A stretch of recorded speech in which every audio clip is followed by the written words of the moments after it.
Hey, welcome back to Passcast, everybody. This week we're talking about Pininfarina, a company you might know a little about. You've at least heard their name. You've seen their name on countless Ferraris and other awesome cars throughout history. But how did they come to be? Well, we're going to find out right now. It's Passcast. Let's hit that intro.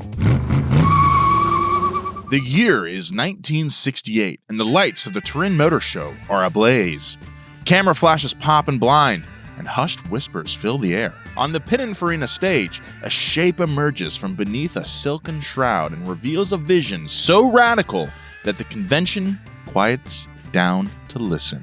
The car is the Ferrari P6, a mid-engine prototype that seems impossibly low and features a severely pointed nose and 3 sets of unblinking headlight eyes that stare down from each side. The bodywork is an absolute masterclass in clean, integrated design. It flows effortlessly towards an inverted tail that sports 7 wraparound slats reminiscent of louvers, except these are much more functional. This isn't just a concept car, it's Pininfarina, alongside Ferrari, defining what would later be named the supercar. And it all started with the stripped Dino 206S chassis. The unveiling at Turin was a blend of audacious design and technological prophecy, and it solidified Pininfarina's reputation as not just a coach builder, but a visionary architect of automotive dreams. The unveiling of such a radical prototype at a major motor show immediately established Pininfarina as a company that set trends instead of following them through exploiting tradition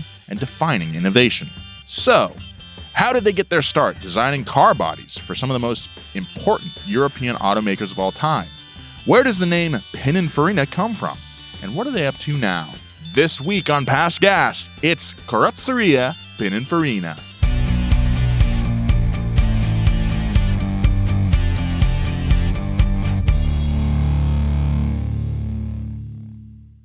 Did I get that right? Carrozzeria. I don't know. I don't speak Italian. He just looks Italian. I look British.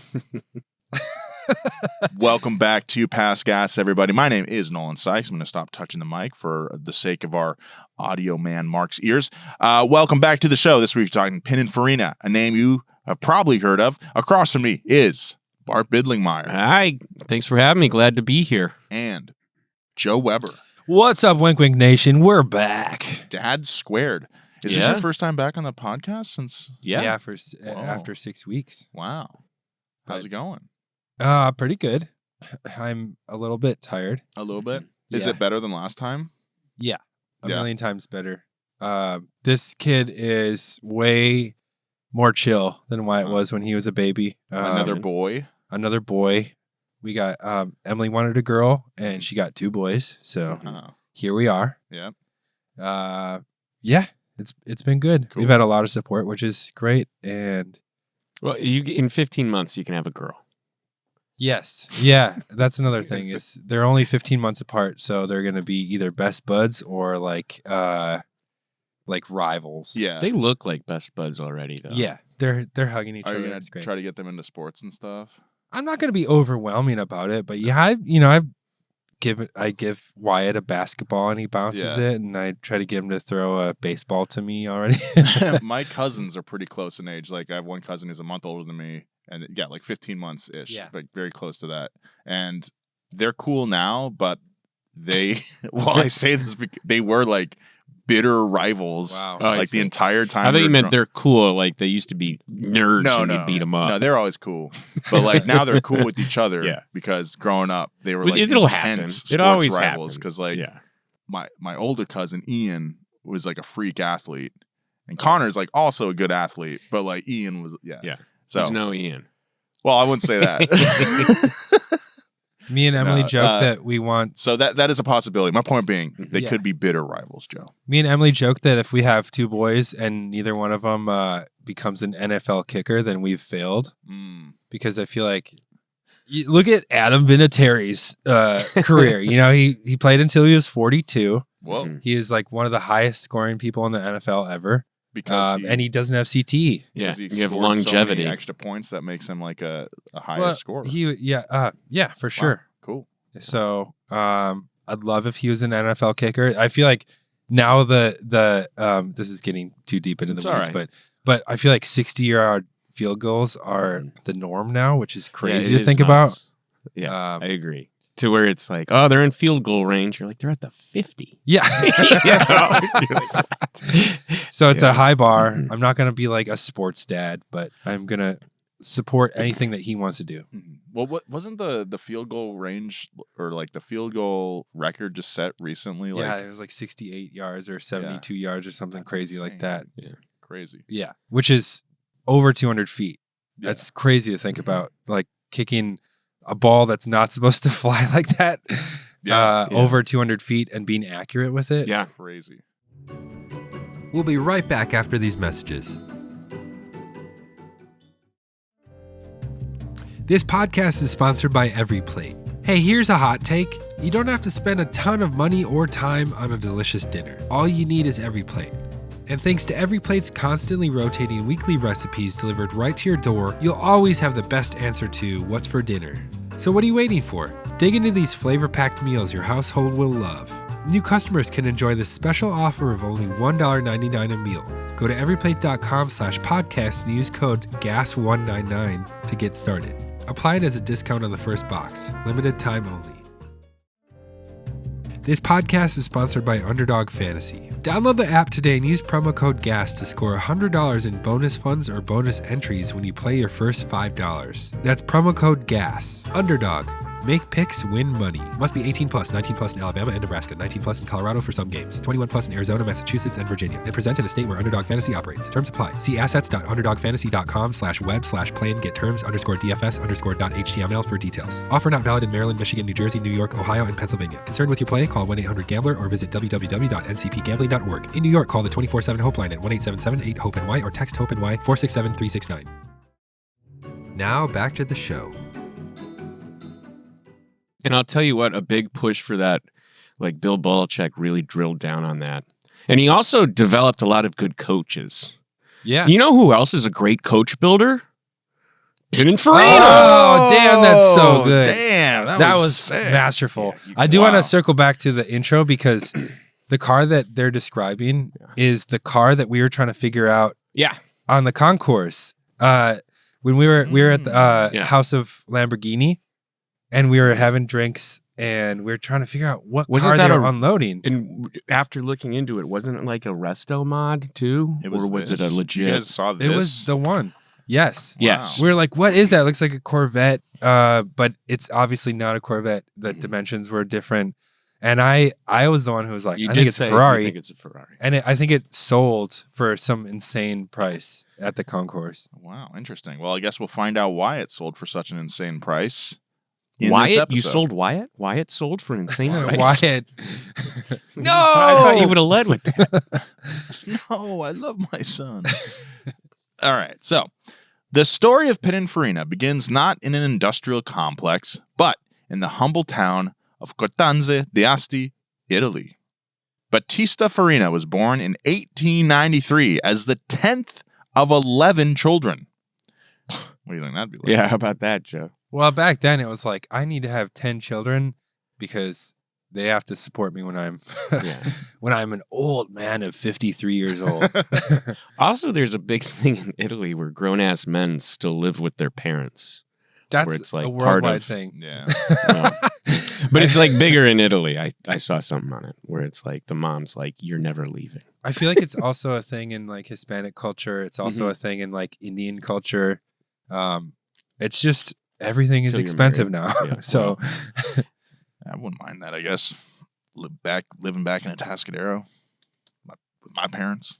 I fantasize about that sometimes where I'm like, you fantasize about living with my parents in a Tascadero? Yeah. Imagine Janice and Scott just like feeding me 3 meals a day. Yeah.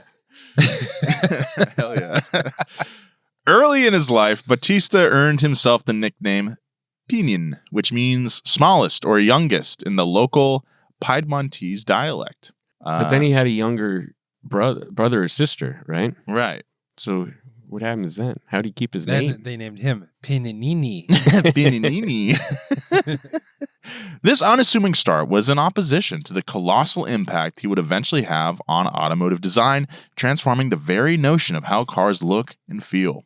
At just 11 years old, Battista's immersion into the world of automobiles began in earnest when he started working at his elder brother Giovanni's coach-building firm, Stabilmente Farina. It was in this shop, amidst the intoxicating scent of leather and fresh paint, alongside the buzz of machined metal, where his passion for cars ignited and took shape. His brother recognized his innate talent from the get-go. At the young age of 18, he was handed his first significant design project, crafting the radiator for the all-new Fiat Zero, a gig that set him on the path of redefining automotive aesthetics. So he's going to make a radiator? Yeah, but have you seen this radiator? I've not seen this radiator. In 1920, at the age of 27, Pinin journeyed to Detroit, where he somehow managed to secure an audience with the Henry Ford. After a short chat, Ford found himself so impressed with Battista that he extended a job offer to the scrappy Italian. For anyone in his position, this would have been the highest of honors, but Pinin returned to Italy without accepting the job. What did he go there for? The pizza. Well, That's why he left. Yeah. He's like, well, you're putting the sauce on the top of this stuff? I gotta see this with my eyes. While he was deeply inspired by the industrial scale he had witnessed in the American automotive landscape, he refused to be a cog in someone else's machine. He didn't just want to make a mark on the American automotive industry, but the entire global auto trade. Throughout the 20s, Battista refined his craft and championed the innovative designs within Stabilmente Farina. He quickly moved beyond sketchbooks and drawing boards and found himself behind the wheel, famously winning the 1921 Aosta Gran San Bernardo race in a car of his own design. He even set a track record in the process that remained unbroken for 11 years. So this guy could deal, but he could wheel. He could also wheel. Yep. He can wheel and deal. These racing endeavors, driven by a profound passion for speed and engineering, proved serendipitous, bringing him into direct contact with other big shots of the up-and-coming Italian auto scene, including a fiery young man who would become a close friend and legendary collaborator, the one and only Enzo Ferrari. Oh, I thought it was going to be Pietro Vespa. Oh, that would have been good too. Have we ever talked about Vespas on the show? No, but I don't think that's a real guy. Vespa means wasp in Italian because of how it sounds. The year 1930 marked a turning point in Battista's career. Pinin made the bold decision to break away from the family business with an ambitious vision to establish a coach building company that would seamlessly blend artisanal craftsmanship with industrial efficiency. What an idea. On May 22nd, 1930, his dream took form when he filed papers to establish Carrozzeria Pininfarina. I like that he included his nickname Yeah. in there. It's cool. Pininfarina. It's got a ring to it. And it's also cool that it's like, he's made it one word. Yeah. You know what I mean? Pininfarina, which is Little Farina. This venture, as with any ambitious startup, was not without its hurdles. Battista faced many challenges securing the needed cash to launch an independent enterprise. Battista navigated these challenges with a shrewd strategic vision. He managed to secure financial tax fraud. Yeah, he managed to secure financial backing from his wife's wealthy aunt and, significantly, from his esteemed friend and titan in the automotive world, one Vincenzo Lancia. We talked about Lancia a couple Yes, we did. months ago, Yeah, and it Great was a story. very surprising company. that was a fun one. Really cool. Yeah. Lancia's involvement was more than just monetary support, though. It was a powerful vote of confidence from within the industry, signaling to the wider automotive community that Battista was a serious and capable force. This deep collaboration with Lancia cultivated Pininfarina's willingness to embrace new manufacturing techniques, a trait that would prove vital for future growth. In its first year, Carrozzeria Pininfarina was a lean startup. He employed just 18 people and produced a modest 50 car bodies. The ambition was palpable, with a clear objective to rapidly scale up production to an impressive rate of 7 to 8 car bodies per day. Damn. That's a lot. Yeah. Pinin wanted to compete with the big boys in numbers, but offer the quality of bespoke coach builders in every car that left the line. The company wasted no time in making its presence felt on the international stage. At the prestigious 1930 Paris Motor Show, Carrozzeria Pininfarina unveiled a stunning collection of models. Their artistry was on full display on chassis from some of Europe's most esteemed brands, including Lancia, Alfa Romeo, Isotta Francini, and Fiat. Pinin also upgraded a Cadillac V16, proving he wasn't limited to just Italian manufacturers. That's so sick. That's really sick. How annoying would it have been? Not annoying, but like if today you still had to buy a chassis from one company and like select a body from another one. God, that would take forever. Yeah.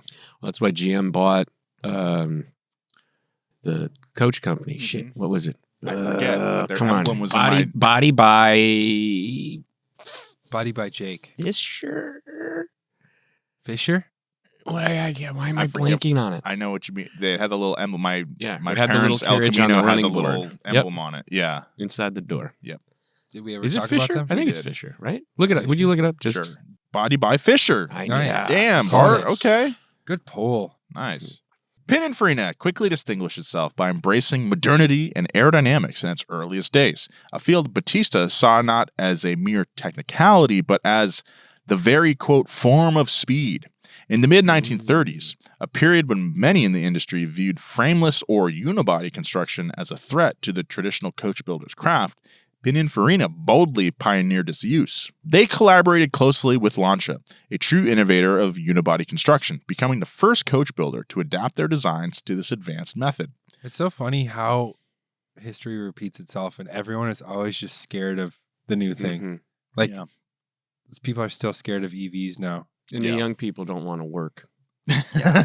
No one wants to work. Yeah. What is this me generation? When they put the mirror finish on that Time magazine, I knew it was over. Wait, are you working at Time at the printing press? Well, yeah. Oh, the mirror, Yeah. like, oh, Yeah. I'm the Time Yeah. person of the year. Yeah. That was the lamest thing. I remember I was probably like 10 at the time, but I was like, this is so dumb. And it's all, the mirror didn't work very well either. No, yeah. It's floppy. Yeah. The person of the year is a amorphous pseudo-faced blob. I want to read about this And guy. he smells. I can smell him. But that's why they have the inserts where you open it up and it's got the fragrance on it. Dakar Noir. This forward-thinking approach culminated in the Lancia Aprilia Aerodynamica, a groundbreaking race car boasting an astonishingly low drag coefficient of 0.40, which is the same as a PT Cruiser. But back then, it was very impressive. By 1939, Carrozzeria Pininfarina had experienced remarkable growth, expanding its workforce to 400 employees and achieving a production rate of 150 bodies per month. Damn, that's a lot. That's a lot of bodies. I can barely do 2 bodies a week. Yeah, that's really tough. And I'm working a lot. Strong collaborations with major manufacturers such You've as done 2 bodies in 16 months. Oh, that's true. Yeah. nice, dude. Strong collaborations with major manufacturers such as Alfa Romeo, Fiat, Lancia, and Renault further cemented their pre-war standing as a premier design and coach building firm. But with the threat of war bubbling up in other parts of Europe, the Italian company was about to face its biggest obstacle. By 1939, the vibrant hum of car production at Carrozzeria Pininfarina came to a grinding halt. The company, with its 400 skilled employees, demonstrated remarkable adaptability, pivoting its production to support the war effort. Their workshops, once dedicated to crafting luxurious car bodies, now turned their attention to building essential vehicles for the Italian military, including ambulances and specialized searchlight carriages. This shift, while necessary, represented a stark departure from their core mission of creating automotive beauty. However, the war's devastation struck home for Pininfarina. The very heart of their operations, the factory in Turin, suffered a catastrophic blow when a direct hit from Allied bombers reduced the factory to rubble. That happened to Fiat, too. Yeah. It was also in Turin. Yep. I think they hit Turin pretty hard. They hit the Ferrari factory in Maranello, but I'm not sure about any other in the Bologna area. From the ashes of war, Carrozzeria Pininfarina embarked on a truly remarkable journey of rebirth. Do Production. you know how you pronounce Bologna, though, in English? No. Oscar Mayer. Hey. Did I you want to see go to that Oscar Mayer, Italy. they're hiring drivers for the Wienermobile? Yeah, they do it. It's a stint Like when you get hired, it's your Yeah. job for like a year. Like the And you just highest drive everywhere. casualty rate out of any driver. I'm just kidding. Jeez. It's Yeah, because from- of the from heart nitrates. dis- yeah, I was gonna say. It's the heart disease from driving. That's great. So the pay is good. We'll take care of all your hotels, gas. Yeah. You get to see the country, but you can only eat hot dogs. Come out of the Dream job. they come out of the dashboards. Yeah, it's a little. It's where There's the not even any cigarette lighter buds. usually is. It's just a dispenser. It's like spring loaded too. Yeah. Oh, okay. Wasn't ready for that. Yeah. There's scalding hot. There's no bun. Cooked. Because they route the coolant Yeah. around to cook it. Yeah. It looks like it's gonna be a cigarette lighter, but it's just a red hot dog that shoots out.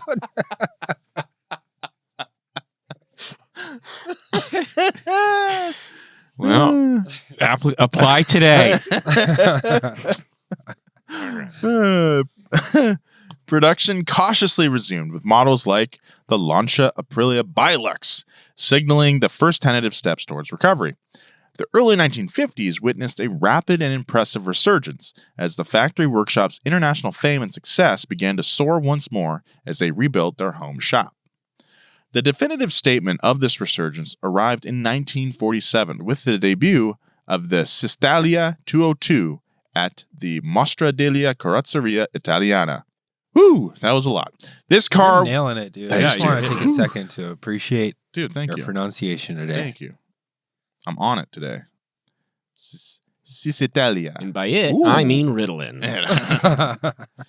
I think my friend was on Ritalin in the 90s. That's like meth, isn't it? What? Isn't it like the same active? No, dude, it's like Adderall, but like Yeah. 25% It's less. just it's a stimulant. It stimulates the. That's Oh, that Cisitalia. is beautiful. Speaking of stimulating my frontal lobe, That's a that's good a looking beautiful car, car, dude. Yeah, Wow. especially in Ooh-wee. red. Ooh, yeah. Yeah, this is a audio format, but Sorry. We're gonna put. let's describe the car. It's very swoopy. It's swoopy. It's got the long nose, short deck. It reminds me. It's like if there was an Italian kind of like E-type Jag. Yes. Yeah. Yeah, is what I would say. With like an ovalish kind of grill on the front. It's got some like Porsche 356 vibes a And little bit. It's got some Mercedes vibes from the era as with well. the with headlights, yep. very much they're SL inspired. But this is years before. Dude, this the is SL, I sick. think. By the way, healthline.com, the difference between Adderall and methamphetamine. While Adderall and methamphetamine are two different drugs, some of their differences are more pronounced than others. What? So That's the worst AI Yeah. summation. this is from a website. Oh. Doesn't have an author, so it probably is AI. Yeah. Correct. Gotta watch out. I think Ritalin is less intense than Adderall by Really? like a factor of 4. I've never. 25%. That's what I was told Okay, when I took Ritalin. gotcha. I haven't taken any of that. I had a Ritalin prescription when I was in college, and it helped me. But Yeah. I it's like, well, I don't want to use like you get that. Is this going to change who or Yes. whatever? And the analogy that was used to make me more comfortable is like, well, if you're nearsighted or whatever, you wear glasses. Yeah. You know, so The don't doctor be was like, worried. Yeah. Have you ever seen the movie Limitless? Yeah, it's like that. But we used to, if there was like a big paper and I was behind it, people would be like, "Hey, are you coming out or what are you?" It's like, "No, I got a paper. I got to ride the R train." R train. Yeah, Nice. so that's what we called it. They're like, all right, dude. Yep. But nobody else knew what it meant, and they just stopped talking to me. I probably could have used some of that in college, that's for sure. Anyway, so yes, the Cisitalia 202 was not merely a design, it was a revolutionary, quote, sculpture in motion. It was immediately recognized for its groundbreaking ponton style, a design philosophy that integrated fenders and bodywork into a seamless, flowing form. I think in English it's pontoon. Ponton. Yeah, you're probably right. Yeah. This design philosophy fundamentally influenced the direction of post-war car design globally. The significance of the Cisitalia 202 was so profound that it achieved an unprecedented honor It became the first automobile ever included in the permanent collection of the Museum of Modern Art in New York. Oh, so if should be in a museum. If you've ever been to MoMA in New York, maybe it's still there. I don't know. This extraordinary recognition transcended the automotive world, cementing Pininfarina's place not just in vehicle history, but in the broader world of art and industrial design. We gotta steal this car. Steal it, dude. That's the heist movie, Yeah, that's kind of cool. right? You drive it out of the. They should do an Expendables, but with like car guys. So you get Vin Diesel, Nick Cage. Oh, I see. So anybody who's been in like a big car movie. Yeah. Okay. I was gonna say James Taylor, but he passed away, didn't he? Like the folk singer? Yeah. He was in Two-Lane Blacktop. You ever seen that? No. Dude, Two-Lane Blacktop. Is it good? Vanishing Point. It's a bit of a slow burn, Joe, but it's very good. Dude, any movie that I watched before like 98, I'm like, this is so slow. Yeah. What the hell's going on? The internet has just broken my brain. Yeah. I'll lend it to you. Do you have a Blu-ray? Do you have a Blu-ray player? Do you have something that can play Blu-rays? Do you have it on VHS? Because I could do that. I'll just pop down to Circuit City and grab one. Okay.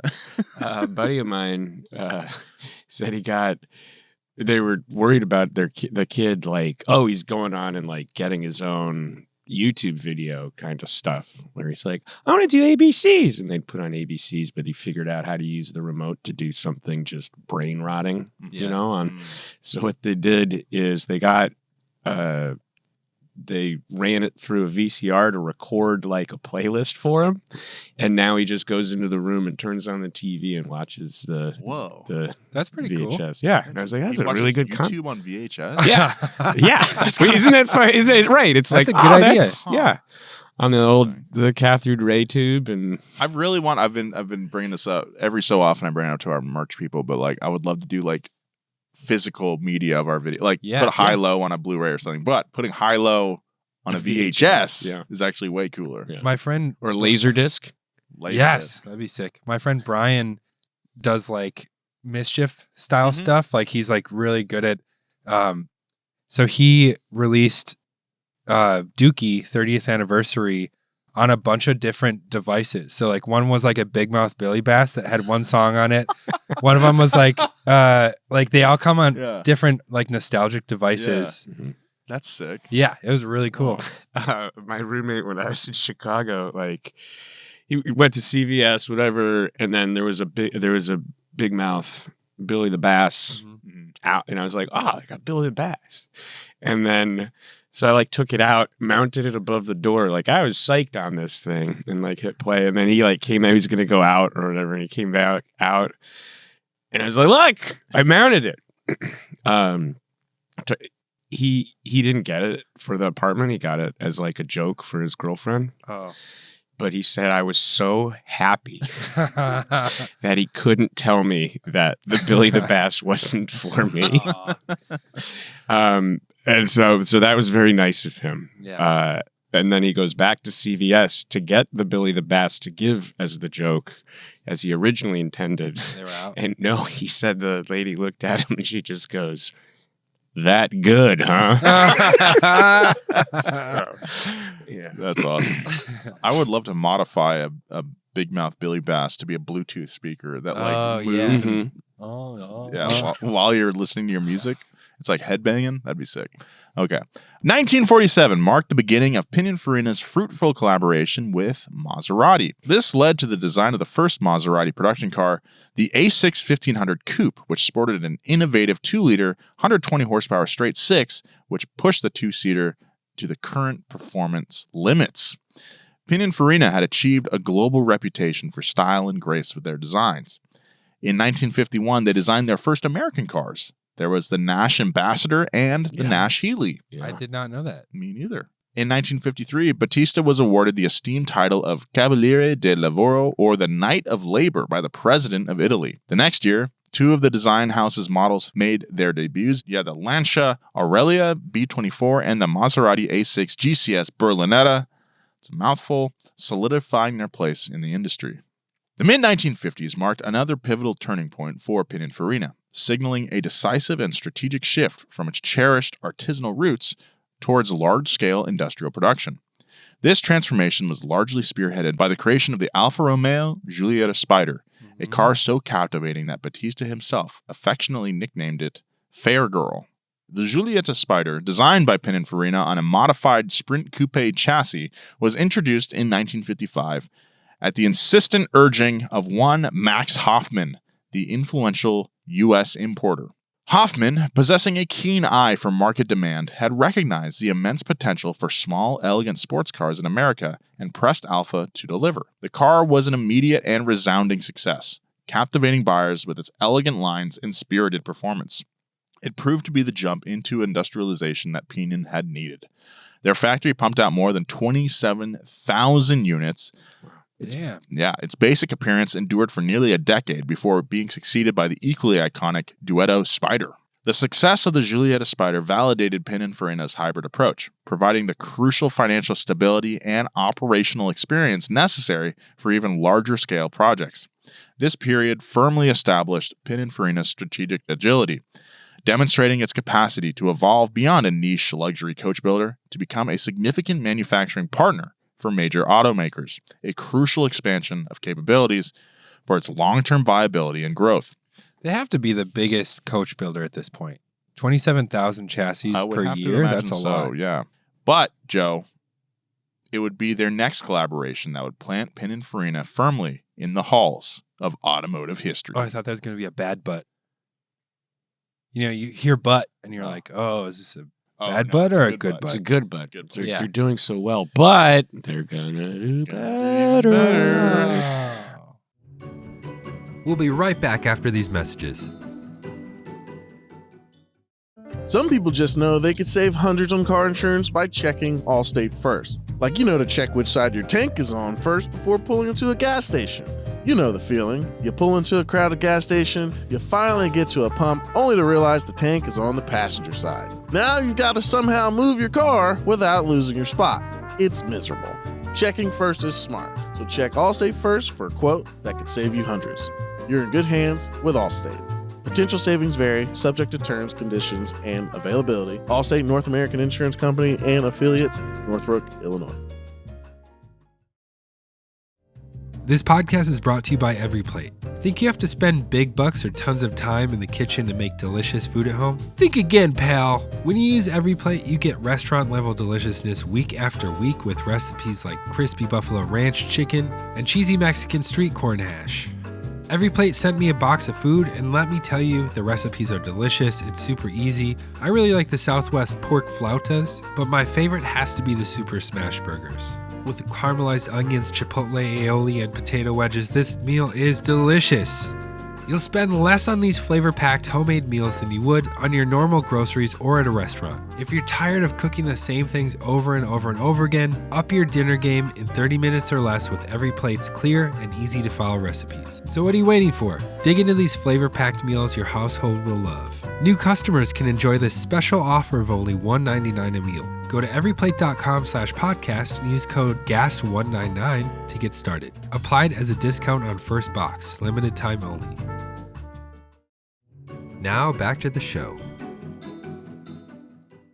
The automotive world, ever a hotbed of gossip and speculation, buzzed with skepticism at a potential deal with Pinin and Enzo.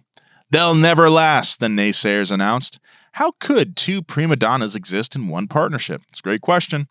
But as with many great partnerships, We've got 3 here. there was a brain. But as with many great partnerships, there was a brain and a bean counter. But with these two alphas, both were at the drawing board together. Everyone was convinced the deal would be over before the new year. Each company head was accustomed to absolute control in their respective domains. Enzo in racing and engineering, Battista in styling exclusive cars. Yet, Bart, in 1951, a legendary meeting took place that would defy all predictions and shape automotive history for decades to come. The two titans of industry agreed to meet on neutral ground, a restaurant in Tortana, a small town strategically located precisely halfway between Turin and Modena, that was famous for their hazelnut cookies. Do you think it'd be a cool YouTube channel idea if I took like the menu from meetings of big Okay. moments Yeah. and cook that Interesting. meal Yeah. and then was like, "Oh, this is what Enzo ate." Yeah. And it was like, she started with an espresso, and it would have been this brand. Yeah. And then he had a little crepe. I think that's a cool idea. It wouldn't have to just be automotive, Yeah. but it could be like Stalin and Theodore Roosevelt met, and they had a grapefruit. Genghis Khan. Genghis Khan. Yeah. And Alexander the Great. Anytime yeah.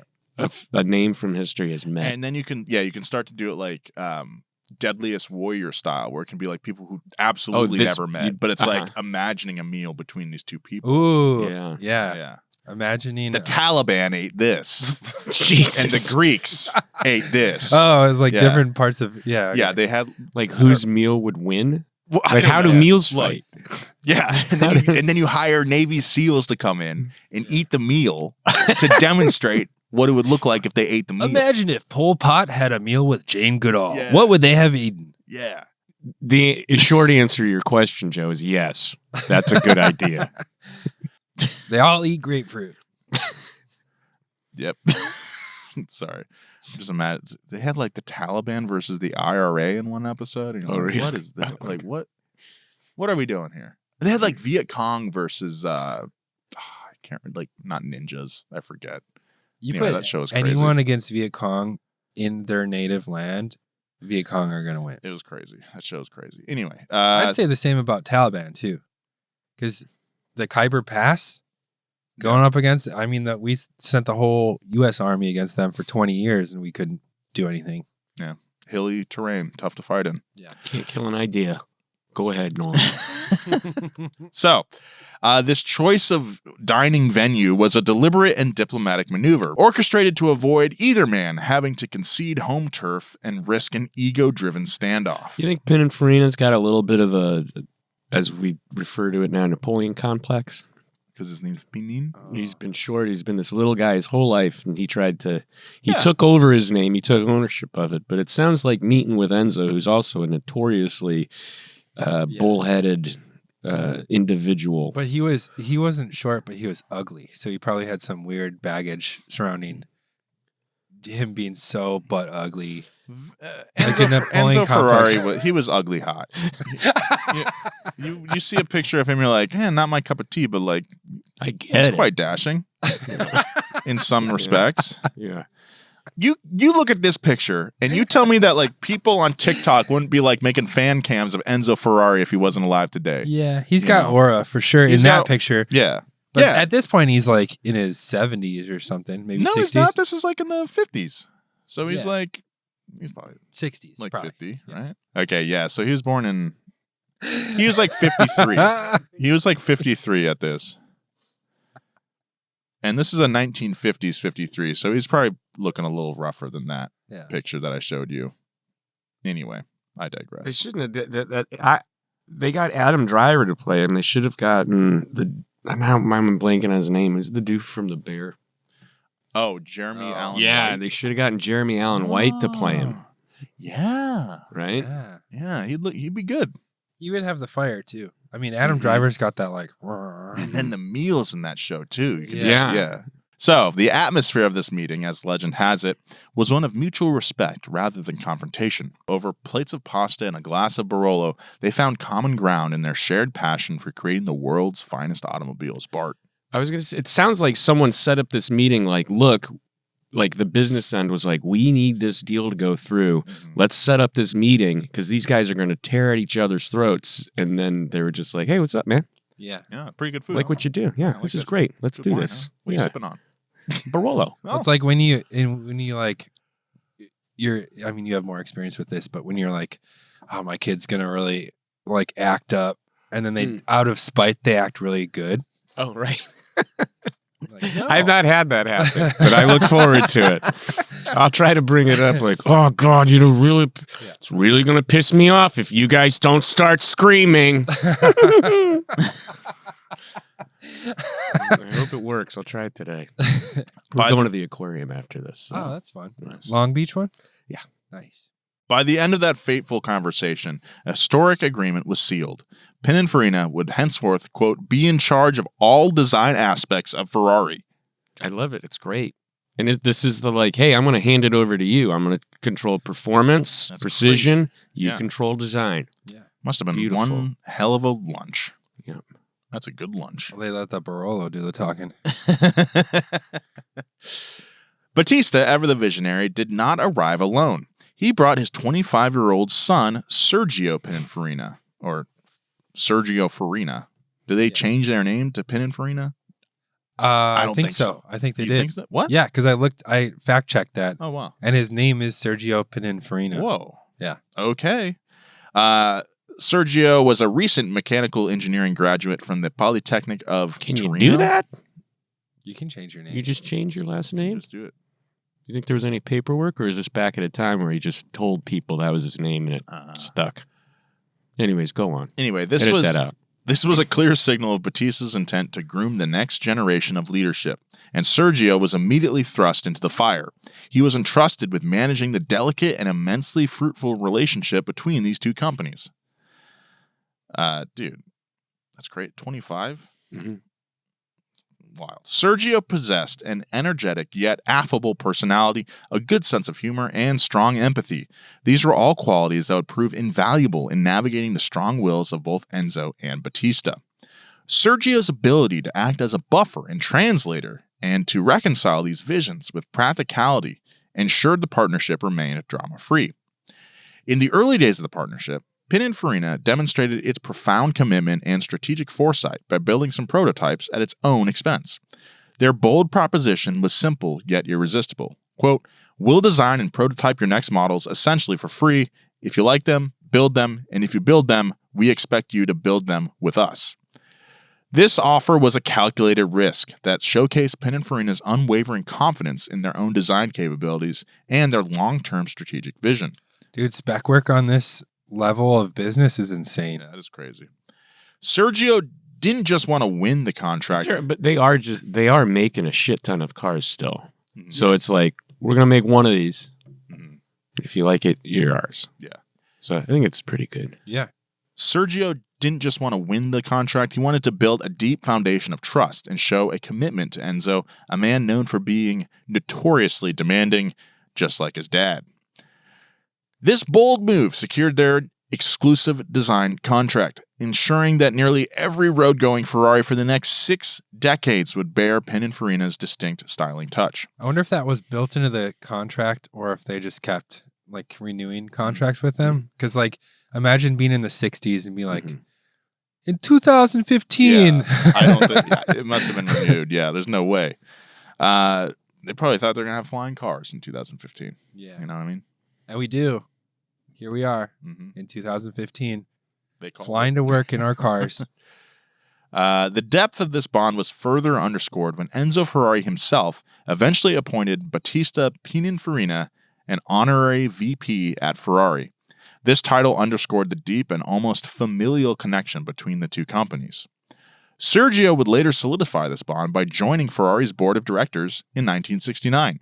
This partnership became the cornerstone of Pininfarina's global brand identity, elevating both companies to legendary status and demonstrating how a symbiotic relationship between a visionary engineer and an artistic designer could create automotive masterpieces that transcended mere transportation. The results of that fateful Tortona meeting were immediate. It ushered in an era of unparalleled automotive beauty at the Pininfarina HQ. In 1952, just a year after the handshake, the Ferrari 212 Inter Cabriolet debuted, draped in a Pininfarina body. This marked the very first prancing horse to wear their distinctive design, setting a precedent for decades to come. This was swiftly followed in 1954 by the iconic 250 GT, a car that defined the aesthetic of Ferrari Grand Tours. Under the leadership of Sergio, a stunning array of beautiful cars emerged from the design house. The 1959 Ferrari 250 GT short wheelbase quickly became an archetype for the Ferrari Pininfarina technical aesthetic process, epitomizing a perfect blend of sporty performance and timeless elegance. The 1960 Ferrari 250 GTE became a surprise global hit, affectionately known as a, quote, family Ferrari, proved Pininfarina's ability to infuse practicality with undeniable style. The 1962 250 GTO, with its windswept lines, quickly ascended to the status of the most iconic Ferrari racer of all time. That is a goated car. It's goated. Its Aerodynamic features, including an elongated hood punctuated by 3 large radiator inlets and a distinctive turned-up spoiler, were honed through relentless race experience and design. Sergio Pininfarina played a pivotal role in shaping Ferrari's overall future, famously convincing Enzo to embrace the mid-engine layout for road cars. Whoa, this was a radical departure for Enzo, who, quote, did not want to know anything about 6-cylinder engine in his cars, let alone in the rear position. This vision first materialized in groundbreaking concepts like the Dino Berlinetto Speciale, which heavily influenced the production Dino 206 GT. The Dino initially met with resistance from purists for not being considered a, quote, real Ferrari due to its V6 engine. That's so funny that It there were goes purists all the way back. Yeah. No, like 10 years after the car, the first car rolls off, there's Yeah. purists that are like wringing their hands. The Dino quickly changed opinions once clients had the chance to see it up close and drive it, becoming one of the most beloved Ferraris ever produced. The 1968 Ferrari P6 concept, which we mentioned at the top of the show, unveiled at the Turin Motor Show, further previewed the styling cues that would define future mid-engine Ferraris. This was 68? Isn't that insane? Because it looks like an 80s Yeah, car. wow. Most notably, the Berlinetta Boxer. Pininfarina pushed Enzo into this mid-engine revolution, leading to the epic 4,390cc V12 BB with its distinct 2-part body divided by the waistline, a design trick still used today by many manufacturers. Under Sergio's meticulous watch, Pininfarina styled nearly every road-going Ferrari from the mid-60s to the early 2000s, creating an unparalleled lineage of legends. This included the brutal yet beautiful 365 GTB4 Daytona, the fearsome 288 GTO, the poster-worthy Testarossa with its dramatic side strakes and aggressive stance. It became an undeniable icon of the 1980s. The Testarossa is one of the coolest cars ever, I think. Yeah. But after we did the video where we drove, I think, not the 308. The Mondial. Mondial. Thank you, Joe. We visited that shop where they were working a bunch of vintage Ferraris, including 2 Testarossas. The maintenance on those cars is crazy. They have to take Dude, that guy, that mechanic was insane. yeah. I would not want to be in a room with that guy. He was... He's look, very meticulous very and he loves what he does, very but particular. geez, man. But dude, these cars demand Yes. That level. They demand that level. If you do something like the tolerances are so tight and like Yeah. the way they're designed, if you half-ass it, the car is you're gonna pay for it eventually. Right. Like it has to be done that way, otherwise the car's not gonna last. And So I feel good like enough is there's no good enough. no There's good only enough. wrong. Yes, It's I feel wrong or right. Exactly. Yeah. Exactly. even to the point where like non-structural bolts and screws or whatever still probably have a torque rating that you have to follow and use a specific, whatever. They're fragile cars. Yeah. Like the Testarossa. My point being was like it's a sick car, Yes. but like it's so demanding to keep so literally precise. just running, not even just driving. Like, yeah, operational. There's also the extreme F40 and the futuristic Ferrari Enzo, which bore their unmistakable touch. I didn't know they did the Enzo. That's cool. I love the Enzo. The Ferrari partnership, driven by both Battista's initial vision and Sergio's diplomatic and technical prowess, was more than a collaboration. It was a co-creation of automotive legends, setting benchmarks for performance and aesthetics that resonated globally with Ferrari fans. If you have a Ferrari Enzo out there, I would love to drive it. I gotta put that on my list, my bumper to bumper list. I have a list of cars for bumper to bumper that I want to drive. Nice. If you guys have any suggestions for Nolan's bumper to bumper list, email passgas@donutmedia.com. It's pretty high up on the list here. We don't want to drive your Sentra. We'll be right back after these messages. This podcast is sponsored by Underdog Fantasy. It's getting cold outside, but the sports action is just heating up. And Underdog is the best place to get in on all the action. Playing on Underdog is easy. Just pick whether your favorite players will go higher or lower on stats like points, rebounds, steals, and more. Get your picks right, and you could win up to 5,000 times your cash. This week, I'm paying attention to Seattle versus Tennessee because I think Seattle's doing so good this season. I'm rooting for them. I'm going to pick Seattle to win. I'm going to pick Sam Darnold throwing higher than 240 pass yards. And I think Charbonnet is going to go higher than 40.5 rush yards. Those are my picks for the week. What are yours? Download the app today and use promo code GAS to score $100 in bonus funds or bonus entries when you play your first $5. That's promo code GAS. Underdog. Make picks, win money. Must be 18 plus, 19 plus in Alabama and Nebraska, 19 plus in Colorado for some games, 21 plus in Arizona, Massachusetts, and Virginia, and present in a state where Underdog Fantasy operates. Terms apply. See assets.underdogfantasy.com/web/plan get terms_DFS_.html for details. Offer not valid in Maryland, Michigan, New Jersey, New York, Ohio, and Pennsylvania. Concerned with your play? Call 1-800-GAMBLER or visit www.ncpgambling.org. In New York, call the 24/7 HOPE line at 1-877-8-HOPE-NY or text HOPE-NY 467-369. Now back to the show. Beyond Enzo's hallowed halls, Pininfarina's influence extended to a multitude of other marques, showcasing their remarkable versatility. You had the Lancia Florida, a visionary dream car concept, profoundly influenced subsequent Lancia production vehicles like the Flaminia, leaving an indelible mark on their design language. You also had the Fiat 130 Coupe with its distinctive square-rigged outline, stood as another accomplished design, demonstrating Pininfarina's ability to elevate even more conventional platforms. Their long-standing relationship with Peugeot yielded numerous successes, including the Peugeot 504 and its elegant coupe and cabriolet variants. You also had the Peugeot 406 Coupe, in particular, which was widely hailed as one of Pininfarina's finest efforts. Turning back the clock a little bit to the 1950s, Pininfarina was trying to accommodate its industrial ambitions and the increasing demand for its design and manufacturing services. They erected a sprawling new state-of-the-art facility outside of Turin, which opened its doors in 1958. This move quickly ramped up production, achieving an impressive output exceeding 11,000 car bodies by 1960. A landmark achievement in technological leadership, one that would profoundly influence future designs, came in 1972 with the completion of Pininfarina's full-sized wind tunnel. This was not just any facility. It was Italy's first wind tunnel capable of testing full-scale cars, and one of only 7 such advanced facilities in the entire world at the time. This investment moved Pininfarina beyond subjective art to objective science in design, particularly as aerodynamics became increasingly critical for performance and fuel efficiency. It's always like a big achievement when car companies make a wind tunnel. Mhm. But I'm always like, it's like a fan and a little bit of smoke. I like think a slow motion camera or something. Probably more complicated than that. Yeah, I know. I sound like an idiot. But like how it took him years to figure out how to make a little trail of It's a freaking smoke. fan and some smoke. Oh, I thought you were going to say, which is something I was thinking of, is we were moving toward aerodynamic cars before aerodynamics was the primary concern. Uh-huh. You know what I'm saying? And I think we would have gotten there anyway, which I think is interesting because they look better. But I think You know? even after these achievements, like the wedge era came. Yeah. And wedges are like horrible. Now we know that wedges are like pretty bad aerodynamically. Mhm.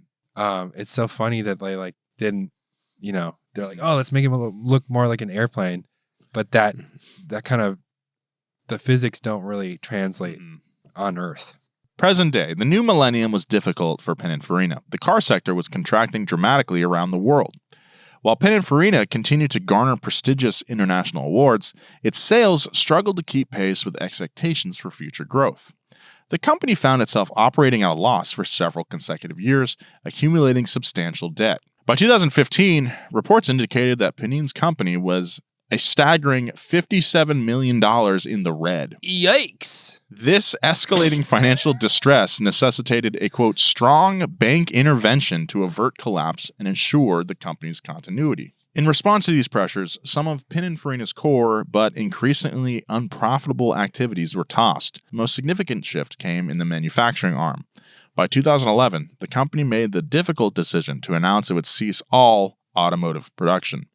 This painful but necessary step aimed to shed unprofitable segments and streamline operations for survival. They started designing and building some things that you see all over the world, like the Coke Freestyle machines.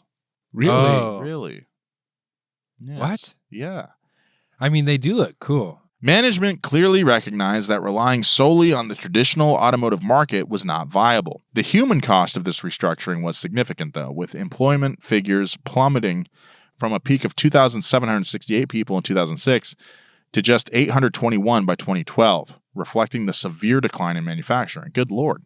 This period represented a critical inflection point, forcing Pininfarina to fundamentally reevaluate its business model and seek a new strategic direction. The mounting financial pressures and the challenging automotive landscape brought serious change to their doors in 2015 when the Indian multinational Mahindra Group stepped in. They offered a much-needed lifeline to the struggling design house. On December 14th, 2015, Mahindra and its affiliate Tech Mahindra acquired a 76% stake in Pininfarina SPA for approximately $168 million. Wow. The initial acquisition cost for the controlling stake was reported to be around $28 million, a shockingly low valuation for a brand of Pininfarina's stature. That's super low. Excuse me. In addition to the cash payout, Mahindra provided guarantees for Pininfarina's creditors and pledged further investment in the company's future. Mahindra wanted Pininfarina's design chops on hand for their own design group, something they felt would be a huge differentiator in the current market. The company makes SUVs, utility vehicles, pickup trucks, light and heavy commercial vehicles, and tractors for the Indian market, a $25 billion market, and they employ more than 300,000 people. Damn. Yeah, for Pininfarina, the acquisition gave them cash in the bank and a big global partner to keep the invoices coming. Sadly, though, this deal pretty much wrapped up their exclusive partnership with Ferrari. While earlier models like the Ferrari California, 458, and FF still featured Pininfarina styling, their successors, the California T, the 488, and the GT4 Lusso, did not. That kind of sucks that one of their last designs was the FF. The FF's pretty cool though.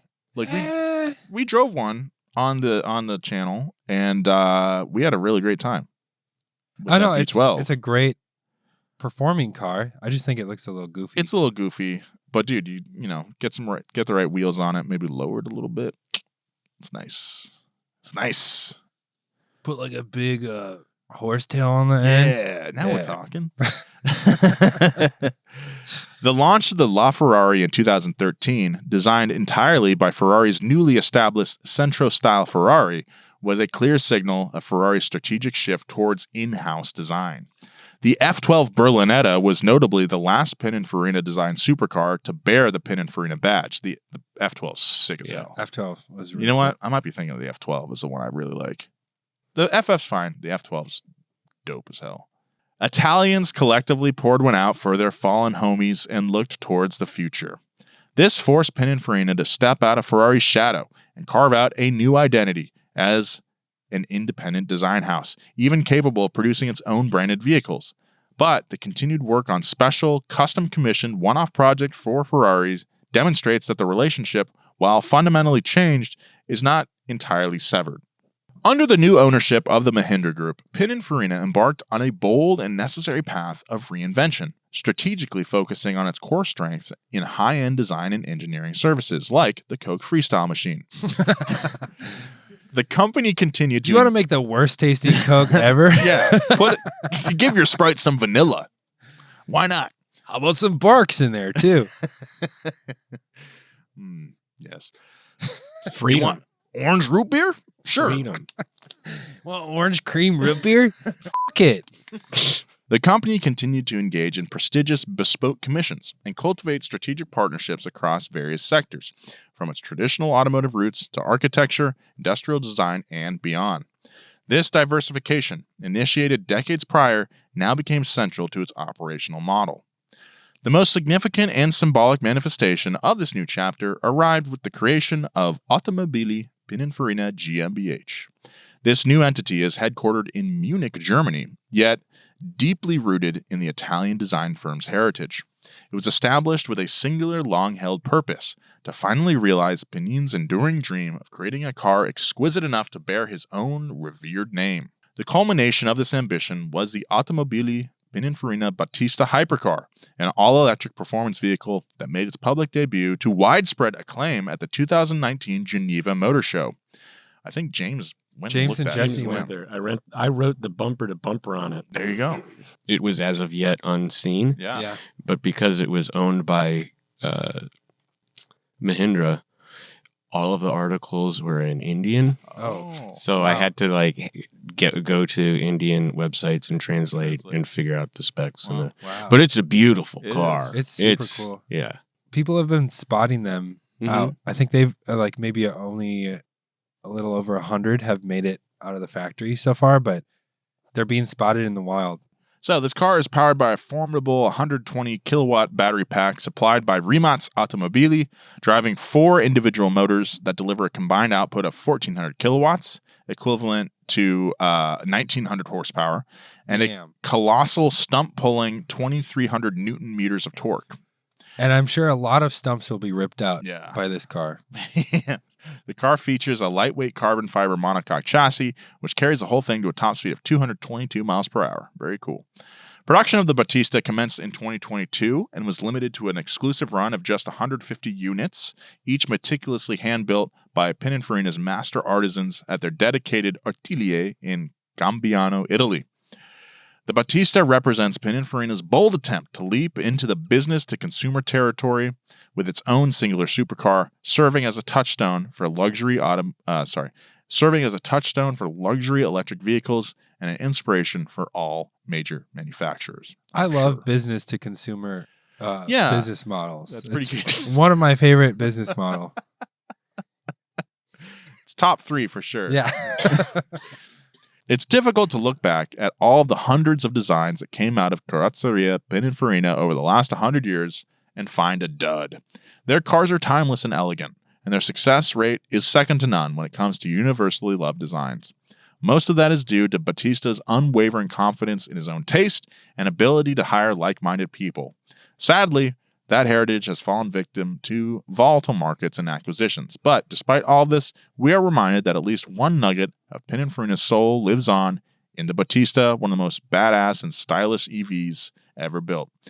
Today, Pininfarina is building future-facing, city-changing mobility transports like maglev trains and buses, as well as buildings and fancy soda machines. Some of the most interesting clients Pininfarina are taking on today are Honda with their Resto Mod NSX project with JAS Motorsports that will release a limited amount of the race-inspired cars to the public. They're also building a $1 billion housing community in Dubai with Tassoli Luxury. They'll be so fancy, they'll make Porsche drivers feel like they're rolling around in Volkswagen Bugs. So pretty much back to their roots. And that's the story of Pininfarina. We did it. That was a long one. Thanks for sticking with us. A lot of history there. Also, the Ritalin thing, I'm pretty sure is something I heard when I was a kid in the 90s, and it's just stuck in my head. And I just thought it was true.